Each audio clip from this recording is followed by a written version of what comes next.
So, good morning or good night, depending on where you are in the world, and welcome to another album review of The Shield Dude on a Couch. I'm your host, Hector, and today we're going to talk about the brand new album by the band Creeper, and it's called Sanguivore. And this is a band from the UK, and they're a mixture of like goth with some elements of punk to it, and also a lot of theatricality. So when you listen to this album, I couldn't help but think of like Meatloaf meets him meets Ramones at part meets the Misfits, all blending together to create the sound of Creeper. So yeah, this is basically a goth's wet dream, if you think about it. I listened to this band a while. I listened to some of their previous albums, but this really got me interested. Like my friend, the Metal Trace, reviewed them, and he talks a lot about this band. So I'm like, I'm gonna check them out because I haven't given them too much of the time of day. And I think on this third album, Sanguivore, I believe that it's my favorite from them. I really enjoyed it. It's an album that's full of, it can be cheesy at times, but oh my God, it's the right amount of cheese. This is a very fun record indeed. So let's talk about some of the tracks in this record that to me stood out. First of all, this album, it's 10 tracks, 42 minutes.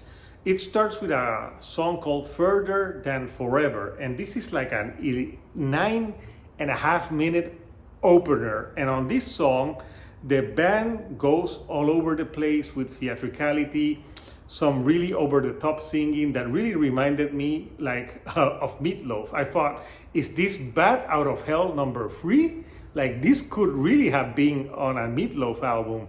The vocals are soaring, there's female vocals, the lead male vocals, and it's a song that has some great guitar melodies to it. It also has other instruments, some piano at times, and it's very epic, and it feels like very grandiose. And it's really a great opening track to an album that I really thought that this opening track really sets the mood for what this record is going to sound like. Some of the singles that they released Cry to Heaven. They also released a song that's called Teenage Sacrifice and Black Heaven. And those 3 singles are great because they really give you a taste of what the album sounds like. For example, a song like Cry to Heaven really is like, when I listened to this song, I thought a lot about like the Rocky Horror Picture Show. Or it really, I could like listen to this song and imagine Tim Curry in drag dancing to this stuff. Like it's very catchy, and I like the chorus where like cry to heaven, cry to hell. It's really very over the top and almost like a show tune, but it works. Then you have Teenage Sacrifice is just so fun and infectious. And my teenage sacrifice when I was a teenager was not having sex. So yeah, there you go. I teenage sacrificed myself. So this is a song that really blends in so well, and it goes like great after like some of the tracks that go before. And again, it has some cool guitar solos to it, and very 80s sounding guitar solo, very clean sounding, and again, another fun track. Then you have a song after that, Chapel Gates, and that one really, when it started, the punk riffing really reminded me of the Ramones meet the Misfits, and it's one of the more punkier tracks on the record. Then you have Black Heaven. Black Heaven is really laced with sims all over the place. And when I listen to this song, I'm like, wow, this could have been in the movie The Lost Boys in the 80s as a soundtrack, and it would have sounded great and not out of place.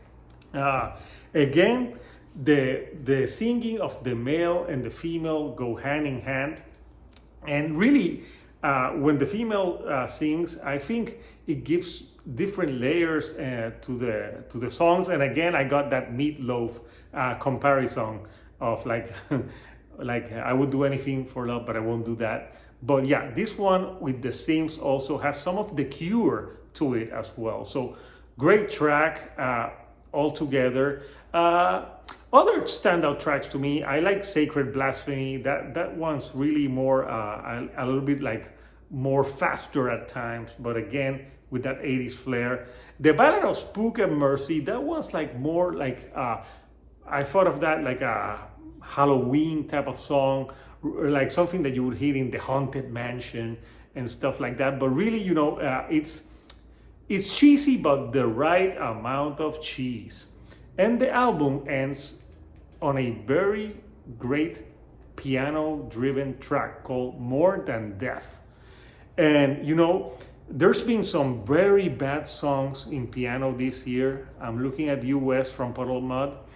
But yeah, this is how to do a song where you have like piano and vocals and do it fucking right. You know, it's a great track.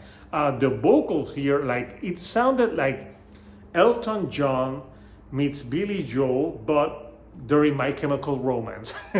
That's what it sounds like. You know, it's so great. I thought of like the Black Parade and things like that. But it's a song about like he loves her more than death, and it's, you know, it's very over the top again, but again it fucking works. So my final thoughts on Sanguivore by Creeper is that this is a supremely fun album.